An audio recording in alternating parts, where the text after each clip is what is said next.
नमस्कार, मैं हूं ज्ञानेंद्र तिवारी और आप देख रहे हैं विस्तार न्यूज।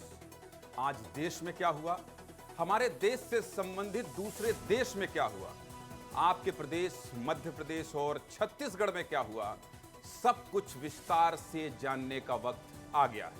इसलिए बिना किसी भूमिका के खबरों की बात करते हैं और सबसे पहले बात पाकिस्तान से आए एक बयान की करते हैं जिसने हिंदुस्तान के चुनाव में भूचाल मचा दिया है। हिंदुस्तान में कितना बड़ा चुनाव चल रहा है आप जान रहे हैं। लोकसभा चुनाव में पाकिस्तान का यह कनेक्शन कैसे प्रभावित कर रहा है भारत के इस चुनाव को, सब कुछ विस्तार से बताएंगे। शुरू करते हैं अपने बड़बोलेपन से भारत में सुर्खियों में रहने वाले पाकिस्तान के पूर्व सूचना प्रसारण मंत्री एक बार फिर चर्चा में आ गए हैं। फवाद चौधरी साहब हैं। फवाद चौधरी के एक ट्वीट ने भारत के चुनावी मौसम में एक तड़का लगा दिया है।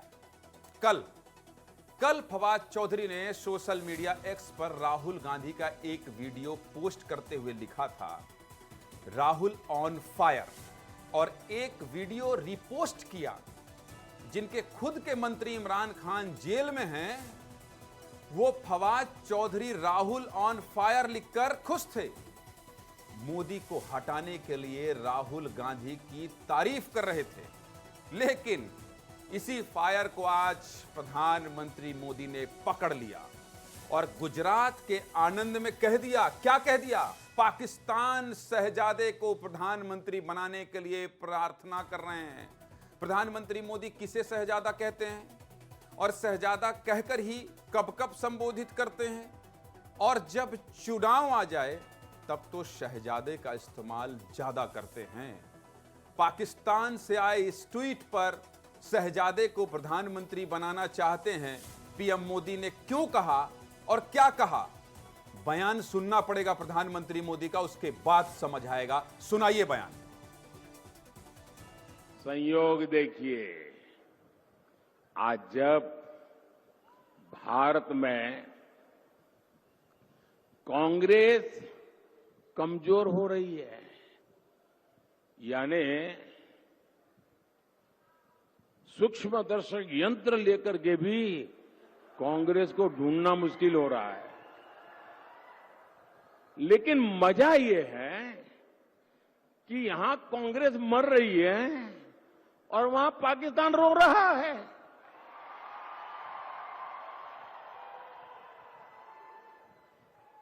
आपको पता चला होगा, कांग्रेस के लिए अब पाकिस्तानी नेता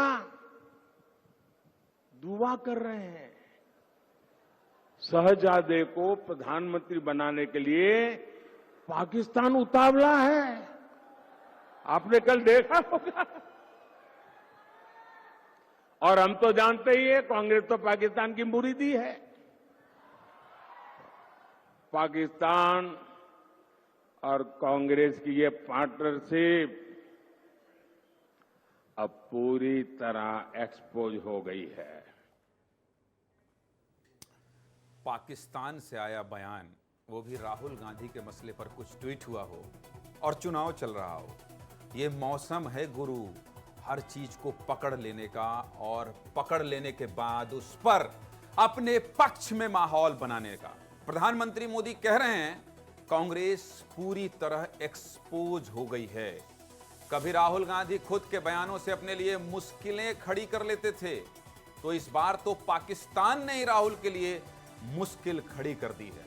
ठीक नहीं किया फवाद चौधरी साहब, आपने ठीक नहीं किया, बिल्कुल ठीक नहीं किया। ऊपर से जब फवाद चौधरी का पोस्ट वायरल हुआ और इसके लिए उनसे सवाल पूछा गया, तो फिर से राहुल के पक्ष में बयान दे दिया।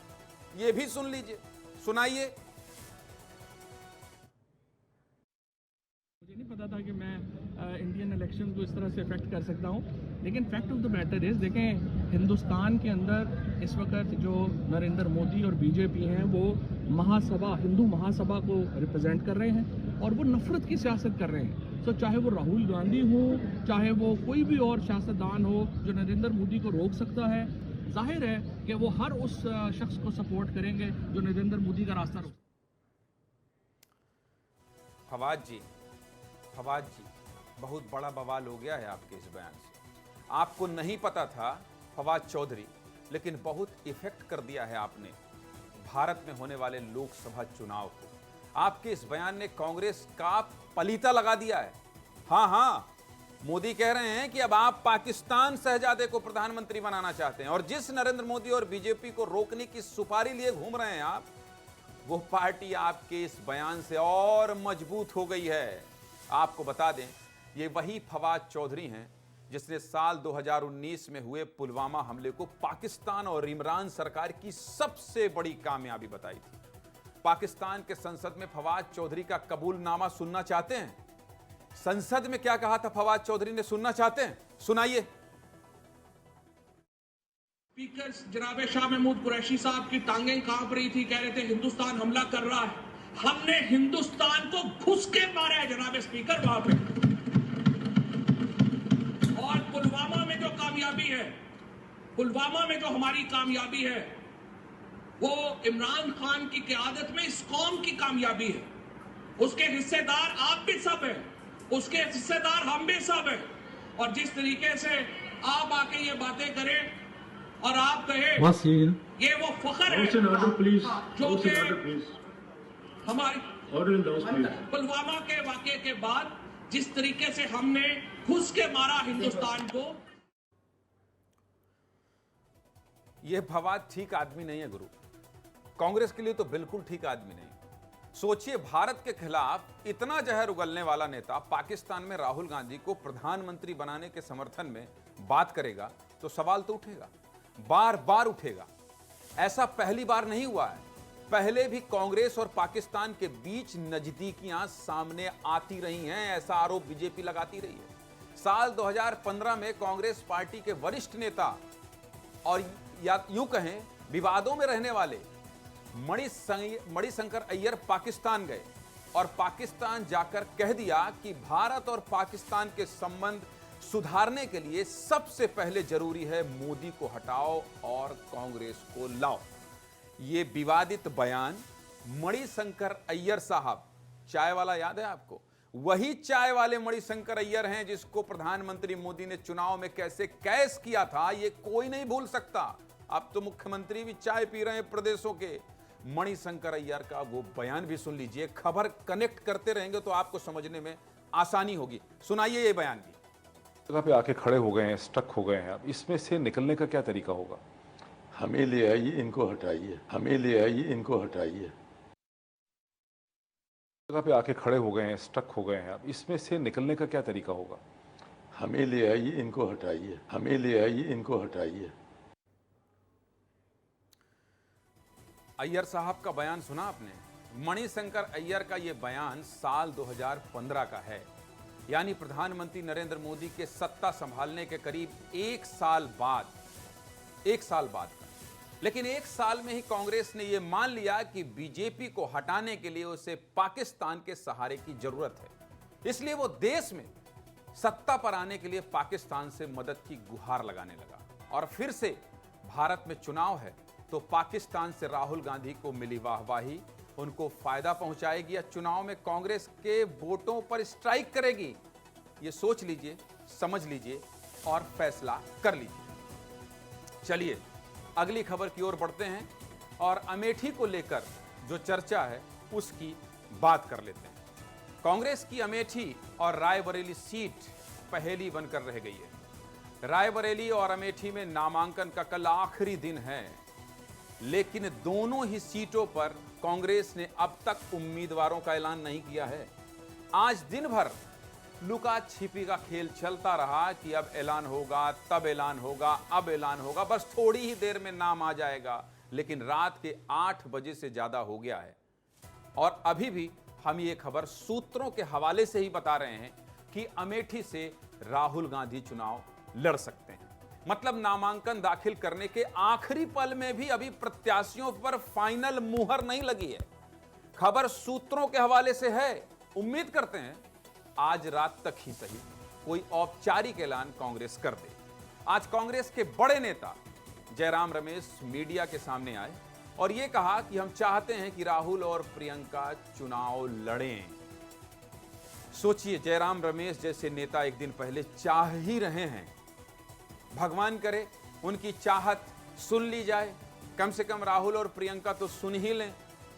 अब भगवान कब सुनेंगे, राहुल प्रियंका कब सुनेंगे, ये मुझे नहीं पता, लेकिन जयराम रमेश जो कह रहे हैं वो जरूर आप सुन लीजिए, सुनाइए। मुझे उम्मीद है कि आज कोई घोषणा, सीईसी ने पूरा अधिकार कांग्रेस अध्यक्ष को दे दिया है। कांग्रेस अध्यक्ष जी सोच रहे हैं, बातचीत हो रही है, विचार विमर्श हो रहा है, और मुझे उम्मीद है कि आज शाम तक कोई ना कोई घोषणा निकल आएगा। बिल्कुल औपचारिक तौर से ऐसे तो कई अफवाहें हैं हमारी ओर से जो प्रचार कर रहे हैं, कैंपेन कर रहे हैं। कोई खड़गे जी हैं, राहुल जी हैं और प्रियंका जी हैं, तो ये भी सच है। पर कांग्रेस संगठन, कांग्रेस कार्यकर्ता सभी लोग चाहते हैं कि राहुल जी अमेठी से लड़े और प्रियंका जी रायबरेली से लड़े, बट ये उनका निर्णय है, उनका व्यक्तिगत निर्णय है। सीईसी ने तो कह दिया है कि हम चाहते हैं कि आप लड़े, अभी उनको तय करना है। जयराम रमेश, आपको याद है भारत जोड़ो यात्रा में राहुल गांधी के अगल बगल ही चलते थे, कुछ डैमेज होता था तुरंत कंट्रोल करते थे। बहुत सीनियर नेता हैं राहुल गांधी, जब कोई बड़ी प्रेस कॉन्फ्रेंस करते हैं उनके अगल बगल होते हैं, समझाइश देते हैं, बताते हैं। इतने बड़े नेता हैं, लेकिन अफसोस हम लोगों की तरह ही उम्मीद इनको भी है कि आज ऐलान होगा। कांग्रेस अपनी पारंपरिक सीट पर अभी भी अब तक उम्मीदवार नहीं उतार पाई है और सपना पूरे देश को जीतने का है। अब मौका खुद कांग्रेस ने दिया है तो बीजेपी तो सवाल उठाएगी ही।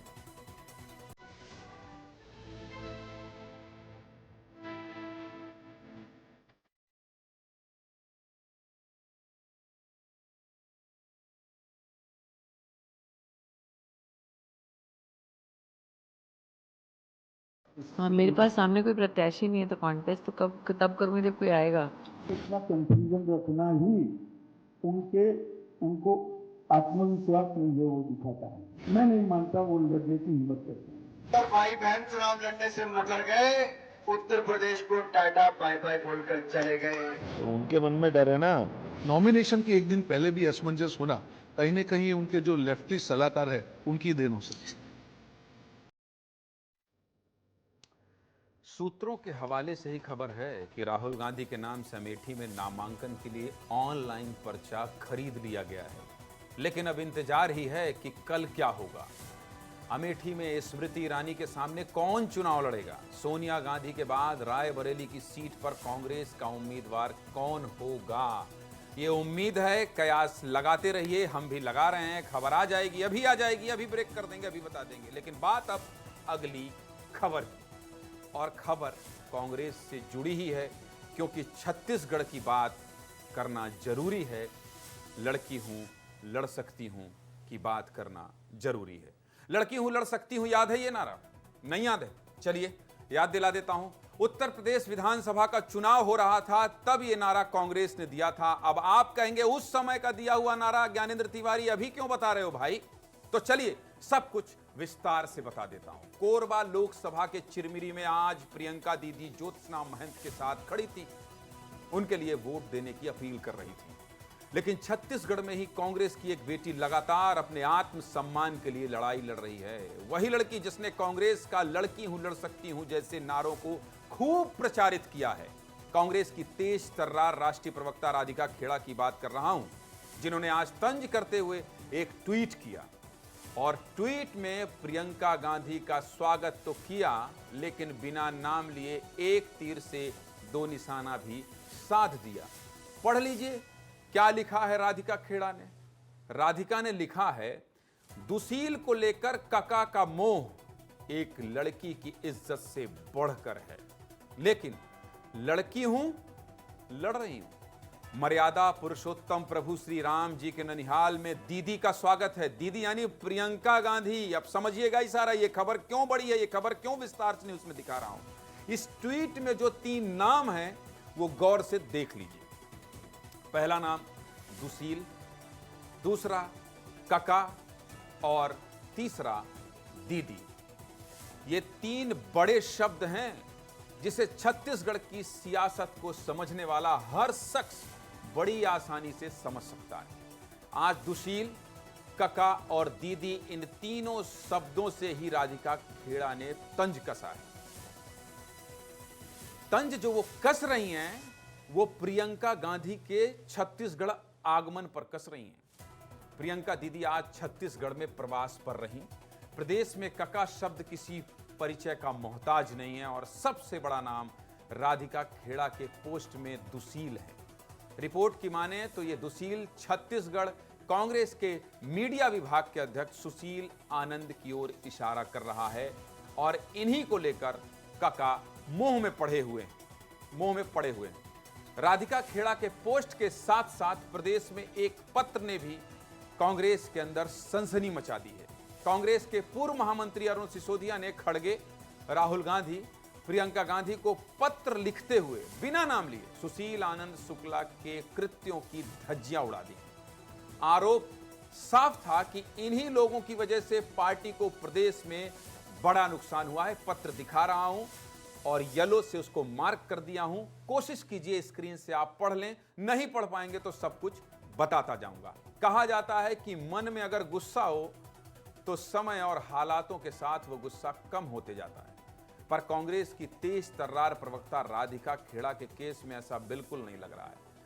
राधिका खेड़ा की मर्यादा को ठेस पहुंची है, आत्मसम्मान की तौहीन हुई है।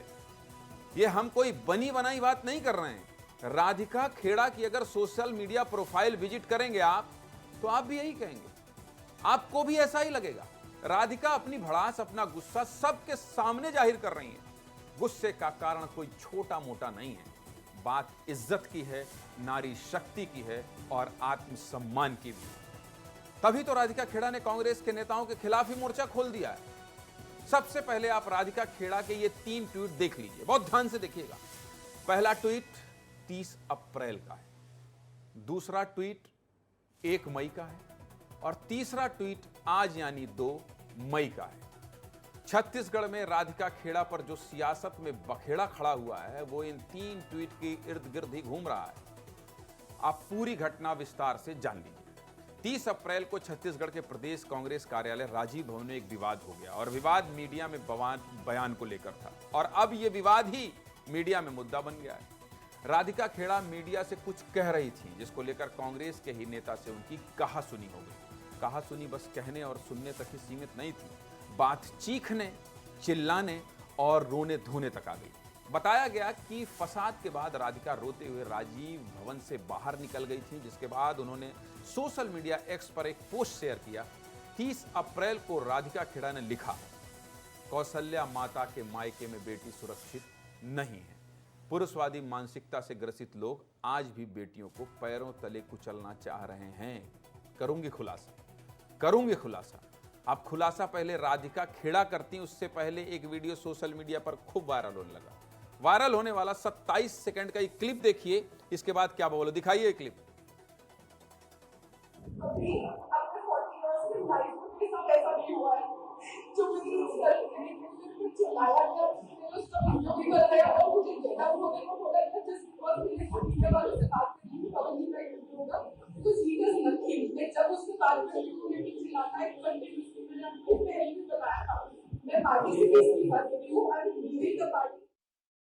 सर ऐसा नहीं है, मैं पार्टी छोड़ के चालू हुआ तो कभी अपने 40 इयर्स की लाइफ में मेरे साथ ऐसा नहीं हुआ है। जो मुझे चिल्लाया गया, उसका वीडियो भी कर रहे और मुझे डेटा होने को बोला था, जिस बहुत मेरे मीडिया वालों से बात करी थी, कभी नहीं इंटरव्यू होगा, कुछ ही डज नथिंग। 2 दिन से ये खबर चल रही है, बहुत दुखी है राधिका खेड़ा। दुखी होने की खबर तो चल गई थी, लेकिन इससे इतने विस्तार से ये खबर दिखाने के पीछे का मकसद ये है कि प्रियंका गांधी की मौजूदगी में ये सब कुछ हो रहा है। प्रियंका गांधी की मौजूदगी में ये सब कुछ हो रहा है। प्रियंका गांधी छत्तीसगढ़ में है तब सब कुछ हो रहा है। प्रियंका गांधी के रोने और गुस्सा होने की खबर कल खत्म हो गई थी, लेकिन प्रियंका गांधी की मौजूदगी में अगर राधिका खेड़ा ये लिख रही हैं तो ये बहुत बड़ी खबर है। 30 अप्रैल तक कांग्रेस के लिए मुखरता से आवाज उठाने वाली राधिका खेड़ा पार्टी दफ्तर में फूट फूट कर रो रही थी। फोन पर बात करते हुए चीख रही थी, चिल्ला रही थी, कह रही थी मैं इस्तीफा दे रही हूं। I am leaving the party. अंग्रेजी मेरी कमजोर है, यानी मैं पार्टी छोड़ रही हूं, इतना तो मैं भी समझता हूं। छत्तीसगढ़ में लोकसभा चुनाव के लिए आई राष्ट्रीय प्रवक्ता का ऐसे रोने धोने की खबर सियासी लिहाज से बड़ी थी, पर छत्तीसगढ़ कांग्रेस प्रभारी सचिन पायलट को इसकी बिल्कुल भी भनक नहीं थी। जब पायलट साहब से सवाल पूछा गया तो उन्होंने क्या कहा, उनका बयान भी सुना दीजिए।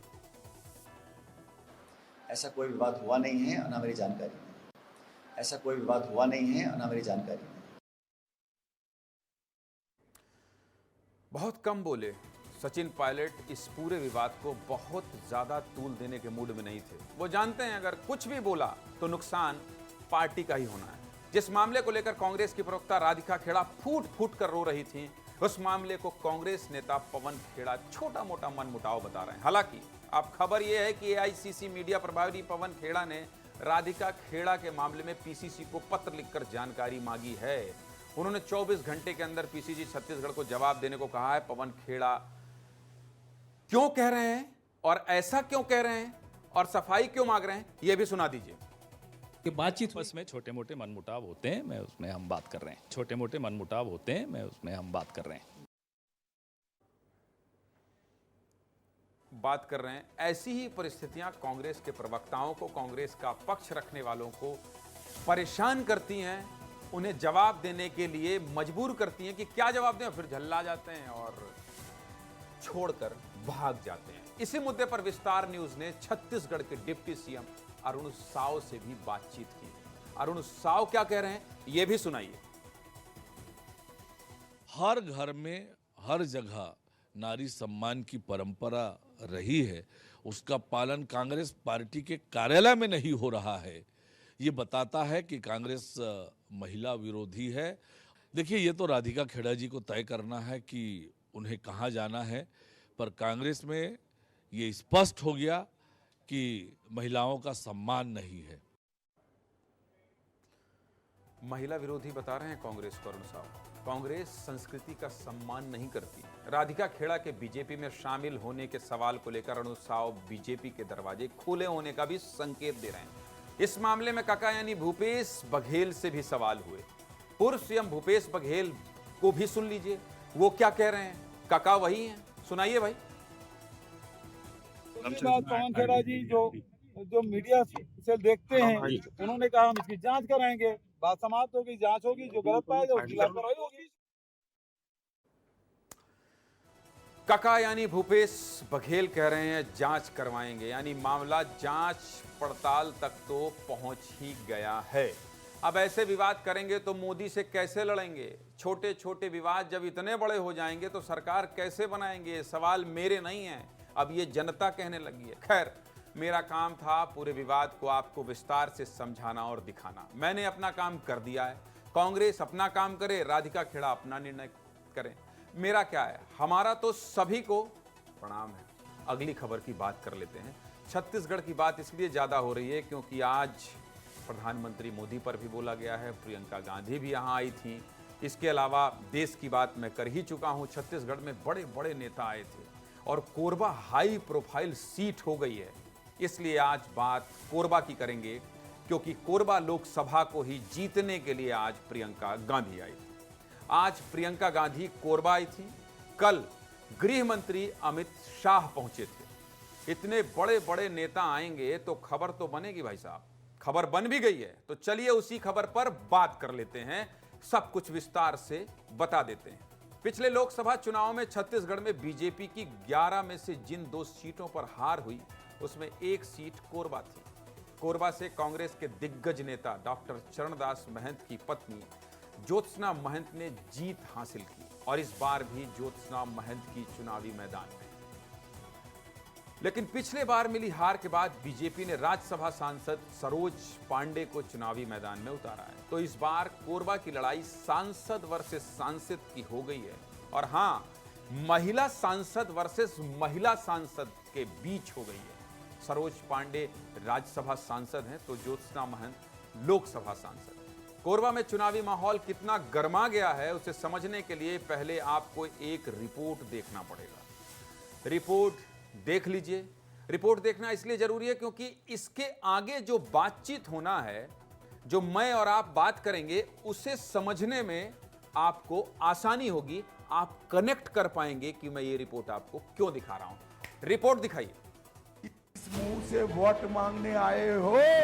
हमारे राम लल्ला का प्राण प्रतिष्ठा था, आप तो गए ही नहीं। धर्म के नाम पर, दूसरा 5 किलो राशन के बल पर ये बार बार आपसे वोट मांग रहे हैं। ये तीसरा चरण 400 पार की दिशा में आगे बढ़ना है और तीसरे चरण में सरोज बहन लड़ रही है। कोरबा वालों, गत समय आपने हमें आशीर्वाद नहीं दिया था, फिर भी हमने सोच समझकर सरोज बहन को आप पर भरोसा कर कर यहाँ भेजा।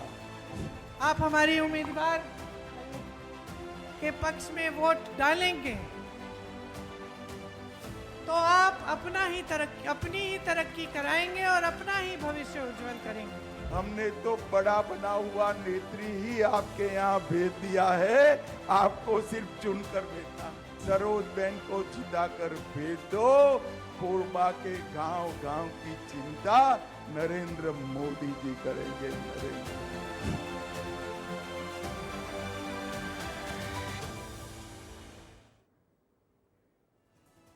सुन लिया आपने, प्रियंका दीदी को भी सुन लिया, गृह मंत्री अमित शाह, प्रियंका दीदी क्या कह रही हैं ये भी आपने सुन लिया, और गृह मंत्री अमित शाह कोरबा वालों को गारंटी दे रहे हैं ये भी आपने सुन लिया। किसकी गारंटी? समझ ही गए होंगे आप, क्योंकि देश में इन दिनों एक ही गारंटी चल रही है, मोदी की गारंटी।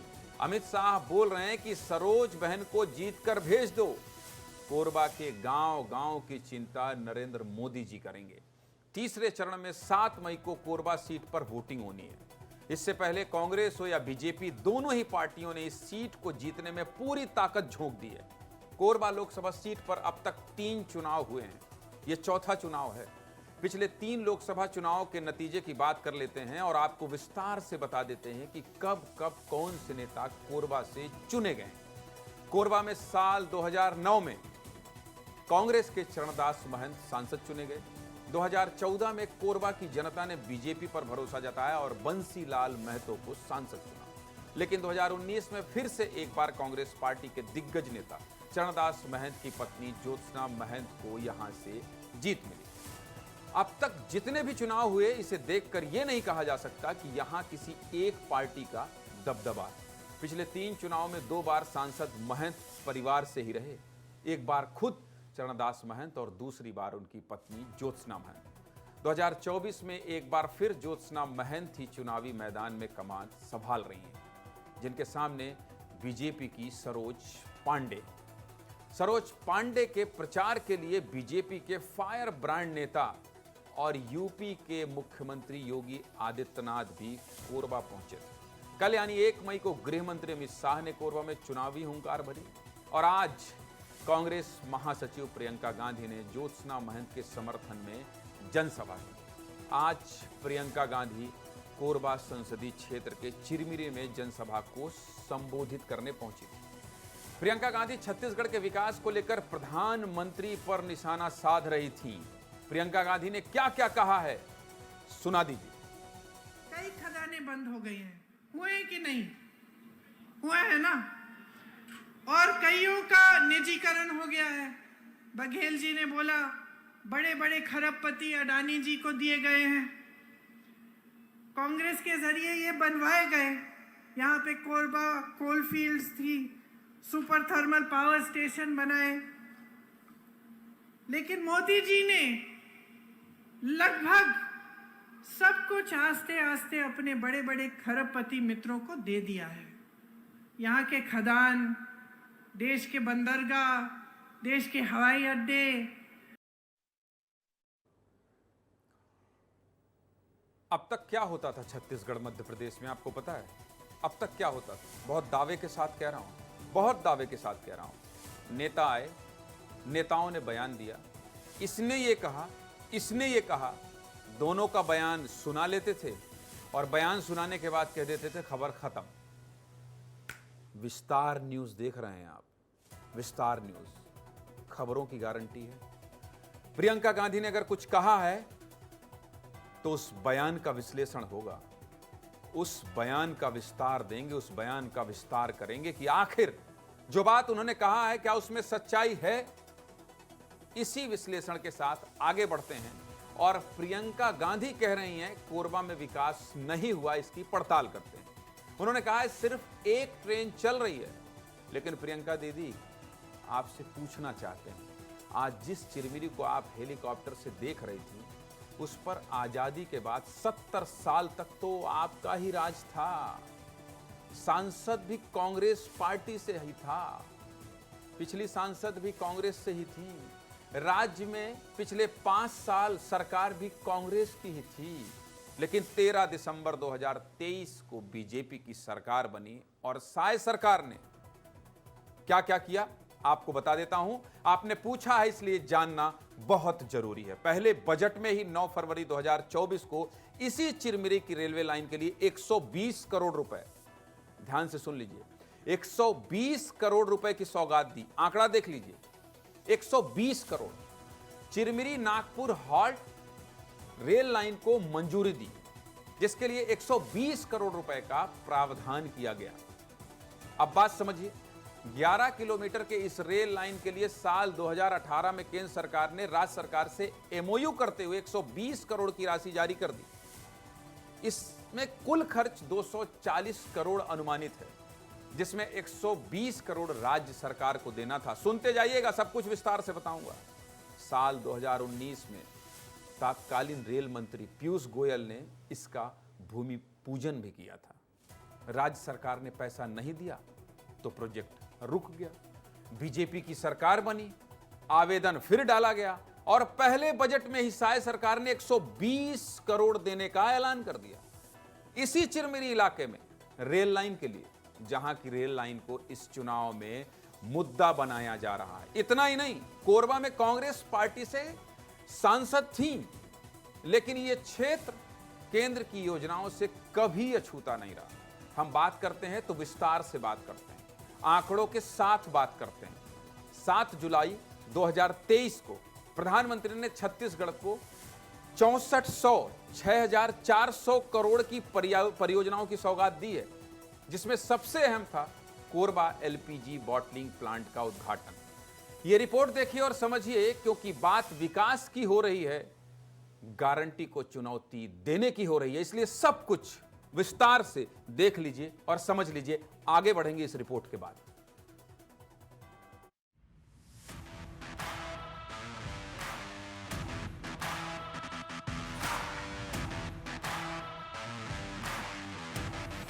नेचुरल गैस के साथ साथ इस क्षेत्र में एलपीजी गैस के इंफ्रास्ट्रक्चर को मजबूत करने के लिए लगातार काम चल रहा है।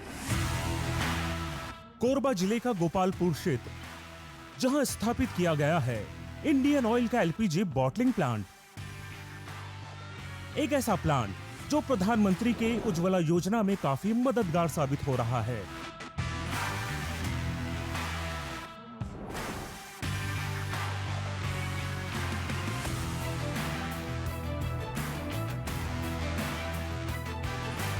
प्रधानमंत्री ने कहा था कि उज्ज्वला योजना के कारण पूर्वी भारत में एलपीजी गैस की डिमांड काफी बढ़ गई है। एलपीजी गैस के इंफ्रास्ट्रक्चर को मजबूत करने के लिए लगातार काम चल रहा है, क्योंकि पूर्वी भारत में उज्ज्वला योजना के बाद एलपीजी गैस की कवरेज काफी अधिक बढ़ गई है। आपको बता दें, कोरबा में इंडियन ऑयल द्वारा स्थापित एलपीजी बॉटलिंग प्लांट 30 एकड़ क्षेत्र में फैला है, जिसे खड़ा करने में 136 करोड़ की लागत लगी है। 60,000 मैट्रिक टन की क्षमता वाले इस प्लांट में बल्क टीटी अनलोडिंग के लिए 8 बेस, 2 इलेक्ट्रॉनिक कैरोसल और 60 किलोवाट क्षमता वाला सोलर प्लांट उपलब्ध है। यहाँ से प्रतिदिन 17,000 सिलेंडर की बॉटलिंग होती है। छत्तीसगढ़, उत्तर प्रदेश और मध्य प्रदेश के डिस्ट्रीब्यूटर्स को सिलेंडर बॉटलिंग की जाती है। आंकड़ों की बात करें तो मध्य प्रदेश के 17 डिस्ट्रीब्यूटर, उत्तर प्रदेश के 10 डिस्ट्रीब्यूटर और छत्तीसगढ़ के 73 डिस्ट्रीब्यूटर के माध्यम से 16 लाख ग्राहकों तक एलपीजी की आपूर्ति की जाती है। छत्तीसगढ़ की विद्युत नगरी कोरबा में स्थित यह प्लांट प्रधानमंत्री की उज्ज्वला योजना में योगदान देने के अलावा लोगों को रोजगार मुहैया कराने में भी मददगार साबित हो रहा है।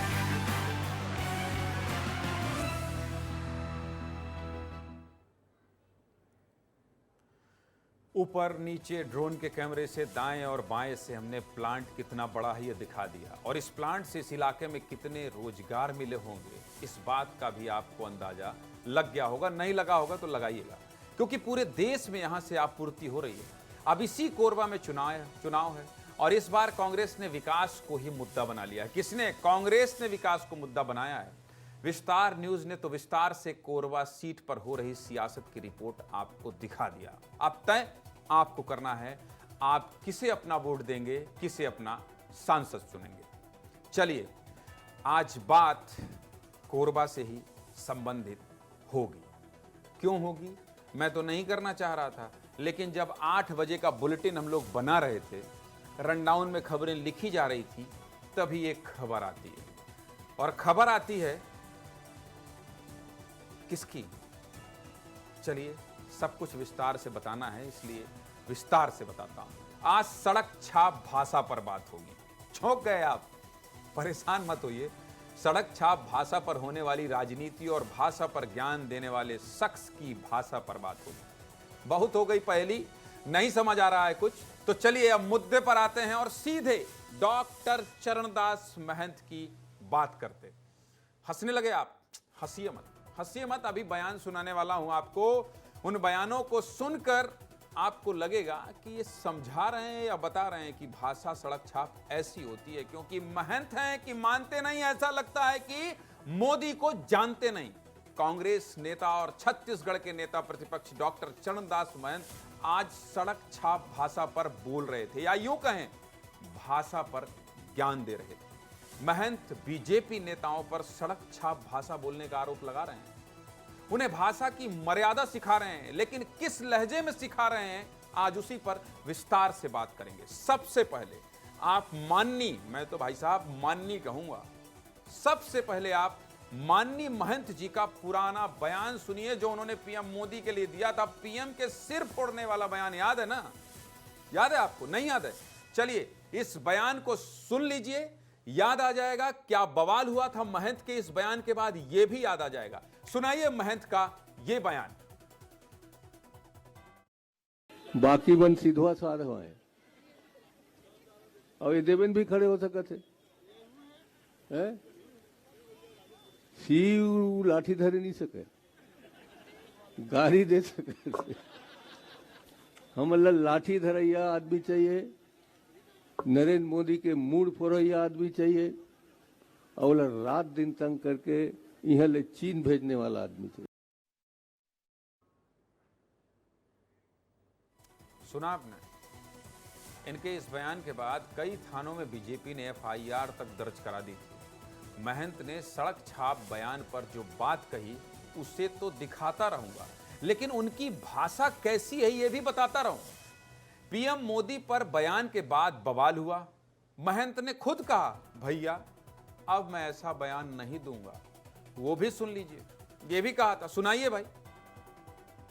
बयानों को तोड़ मरोड़ के पेश करिए। क्या आपने नरेंद्र मोदी जी को नहीं कहा या मैं नरेंद्र मोदी के बारे में कुछ नहीं बोलना चाहता, ये आप सबके सामने कह रहा हूँ। और ये नरेंद्र मोदी जी उनके भक्तों को, उनके परिवार वाले मंत्री, मुख्यमंत्री को बता दीजिएगा। धन्यवाद। महंत जी आप कुछ नहीं कहते, नरेंद्र मोदी पर कुछ नहीं बोलते, तो मुझे भी दिखाने की जरूरत नहीं होती। मैं भी कुछ नहीं दिखाता, लेकिन अफसोस आप अपने बयान से ही पलट गए। इसलिए ये सब होने के बाद मुझे दिखाना पड़ रहा है, बताना पड़ रहा है। आज नेता प्रतिपक्ष चरणदास महंत ने फिर मुंह खोला है। अब तक आप पुराना बयान सुन रहे थे, उस पर हाथ जोड़कर ये कहने वाला बयान भी सुन रहे थे कि अब मैं कुछ नहीं बोलूंगा, लेकिन आज फिर से मुंह खोला है। इस बार फिर भाषा की मर्यादा भूले हैं महंत। देश के प्रधानमंत्री को 10वीं पास बता रहे हैं, उनकी भाषा को सड़क छाप बता रहे हैं। सुनिए पीएम मोदी और अमित शाह को लेकर महंत कैसी भाषा का इस्तेमाल कर रहे हैं। सुनते जाइएगा, बस एक एक बयान पर विस्तार से बात होगी। सुनाइए ये बयान। 10वीं पास है, उनके पास संविधान सीखने जाए। लिखा कौन तो लिखे थे क्या? प्रधानमंत्री ने आके 10वीं पास आदमी संविधान क्या सिखाएगा, खुद नहीं समझता, जो संविधान बदलने की बात कर रहा है। और चट्टे बट्टे जो हम लोगों को उसने संबोधित किया, तो क्या वो अंधभक्त उनको स्वीकार कर लिया है क्या? जो उनकी अंधभक्त है, ये शब्द हमने दिया है, कांग्रेस ने दिया है, आम जनता ने दिया है, तो क्या उसके अंधभक्त के शब्दों को उसने स्वीकार कर लिया है? और चट्टे बट्टे जैसे शब्दों का उपयोग करना एक प्रधानमंत्री से बने नेता, ये सड़क छाप आदमी की भाषा है, उनको उपयोग नहीं करना। जो बयान हम आपको सुनाते जा रहे हैं उसे गौर से सुनते जाइएगा, क्योंकि महंत सड़क छाप भाषा पर बोल रहे थे आज। सड़क छाप भाषा, हंसी इसलिए आ रही है मुझे, हंसी इसलिए आ रही है कि सड़क छाप भाषा पर ज्ञान दे रहे हैं। किस लहजे में दे रहे हैं यह विस्तार न्यूज ही पकड़ सकता है। अब महंत जी की एक महिला के प्रति भाषा भी सुन लीजिए, महिला के प्रति कैसी भाषा का इस्तेमाल कर रहे हैं यह भी सुन लीजिए। कह रहे हैं सरोज पांडे बकवास करती हैं, उसका, उनका नहीं, उसका दिमाग खराब हो गया है। राज्यसभा सांसद सरोज पांडे हैं, महिला भी हैं, दिमाग खराब और बकवास जैसी भाषा के इस्तेमाल कर रहे हैं। महंत ये बयान भी सुनाइए। पढ़े लिखे जानकार आदमी हो, वो लोकसभा की यहाँ की क्या थी, पालक सांसद थी। आप बताओ कितने बार आया, मरवाही कितने बार आया, चिलबेरी कितने बार आया, मनेन्द्रगढ़ कितने बार आए, कोरबा में कितने बार आए, वही बता देना। हम पूछ ही रहे हैं उनसे, वो सिर्फ बकवास कर रही है, समझ में नहीं आता उसका दिमाग को क्या हो गया। सुन रहे हैं आप, महंत इतने पर ही रुक जाते तो अच्छा होता, लेकिन वो आज रुकने के मूड में नहीं थे और उन्होंने सोचा मैं बोल दूंगा, कौन पकड़ेगा। विस्तार न्यूज के बारे में शायद उनको जानकारी नहीं थी। इस बार फिर वो पीएम मोदी पर ही बोल रहे हैं और कह रहे हैं पीएम मोदी का तो दिमाग खराब है। ये भी सुनाइए।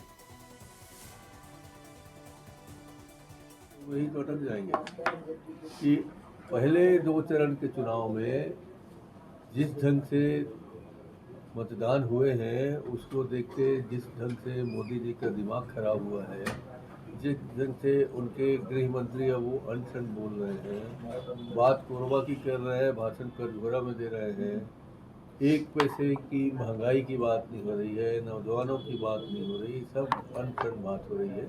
तो बौरा गए हैं, उनका दिमाग खराब हो गया है, ये मैं मानता हूँ। उनको 400 पार किया, अब तो 200 पार भी होना मुश्किल।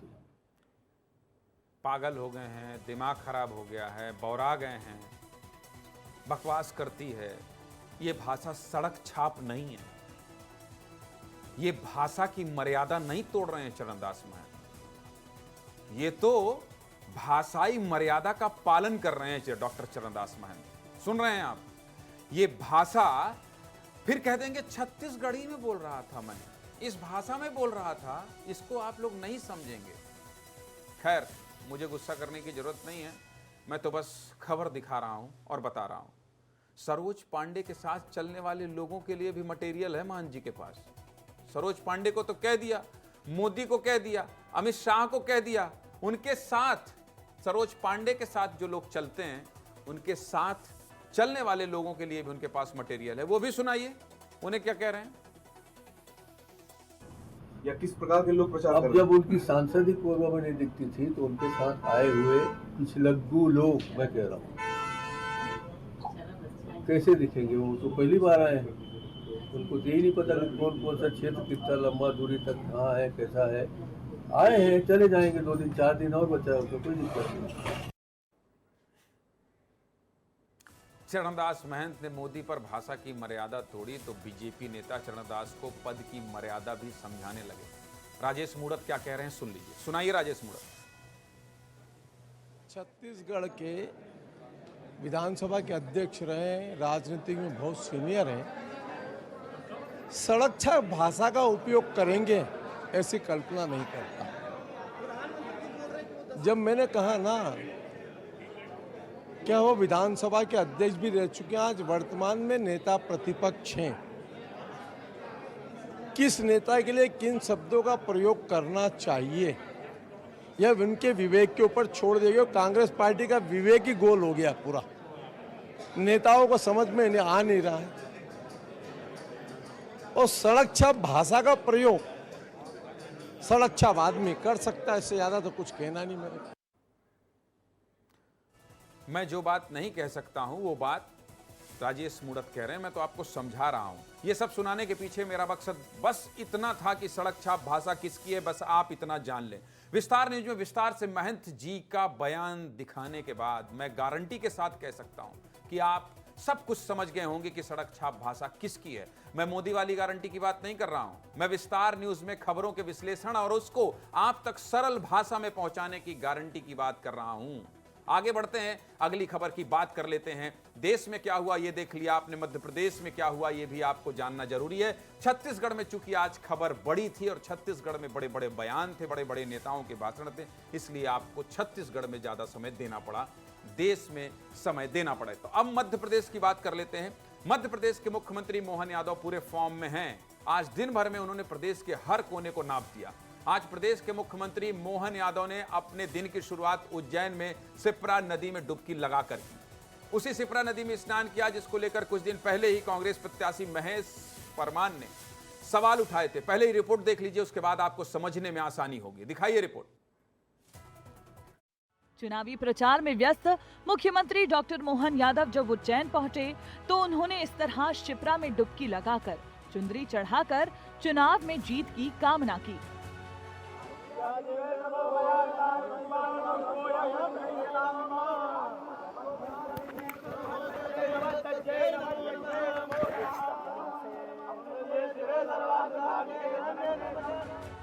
और इस आस्था की डुबकी के साथ मुख्यमंत्री ने उन्हें भी करारा जवाब दिया जो कुछ वक्त पहले मां शिप्रा के मैली होने की बात कह रहे थे। मुख्यमंत्री को यहां डुबकी लगाने की, आचमन करने की चुनौती दे रहे थे।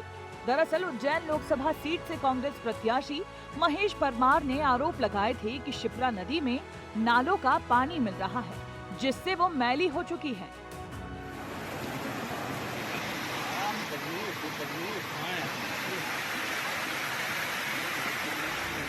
मामला एक पाइपलाइन फूटने से जुड़ा था। रामघाट क्षेत्र सिंह गेट के पास पाइपलाइन में लीकेज होने से गंदा पानी शिप्रा में मिल रहा था।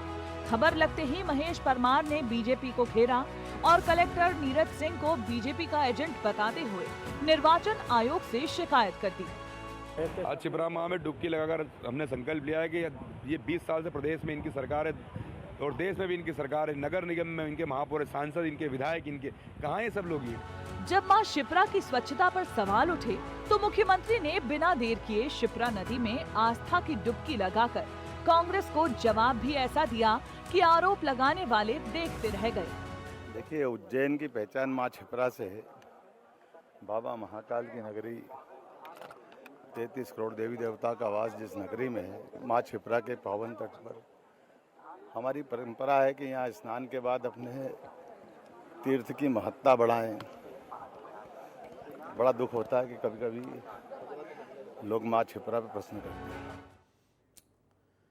कांग्रेस उम्मीदवार की चुनौती का जवाब देने उज्जैन में मुख्यमंत्री ने शिप्रा में डुबकी लगाई और साफ साफ कह दिया कि कांग्रेस केवल झूठ की सियासत, राजनीति करती है। महेश परमार ने शिप्रा नदी में डुबकी लगाकर वीडियो शेयर किया तो महेश परमार के खिलाफ चुनावी मैदान में उतरे बीजेपी प्रत्याशी अनिल फिरोजिया भी पीछे नहीं रहे, उनका भी बयान आया, वो भी सुना दीजिए भाई, जल्दी से सुनाइए क्या कह रहे हैं। कांग्रेस का जो है ससुबा कि झूठ बोलो, जोर से बोलो और बार बार बोलो, चाहे वो जीतू पटवारी हो, चाहे कांग्रेस का उम्मीदवार हो, इनके पास मुद्दे नहीं है, मुद्दा विहीन है। वो ऐसी बातें कर रहे हैं जो कि बोले कि विकास ही नहीं हुआ। तो मैं बोलता हूँ आंखें हो तो देख लो आके कि विकास हुआ कि नहीं हुआ। तुम तो ये बताओ, तुमने तराना में जिला पंचायत अध्यक्ष रहे, तुम विधायक रहे, तो 18 महीने की सरकार कमलनाथ की रही, तुम कमलनाथ के नाक के बाल रहे, तुमने 18 महीने में क्या विकास करके दिया ये तो बताओ। उज्जैन में इस लोकसभा चुनाव के दौरान शिप्रा का पानी बड़ा चुनावी मुद्दा बन चुका है। कांग्रेस सवाल उठाने में देर नहीं करती तो वहीं बीजेपी है जो फौरन अपने एक्शन से जवाब दे डालती है। तो चलिए, 8 से 9 का वक्त पूरा हो गया है। मैंने सब कुछ दिखाने की कोशिश की है और मैंने ये भी आपको कहा है कि देश प्रदेश में क्या हुआ वो भी दिखाऊंगा, मध्य प्रदेश छत्तीसगढ़ में क्या हुआ वो भी दिखाऊंगा। मैं संतुष्ट हूं, आप जब तक संतुष्ट नहीं होंगे तब तक विस्तार से विस्तार की खबरें दिखाते और बताते रहेंगे। आज मुझे इजाजत दीजिए, आज के बुलेटिन में बस इतना।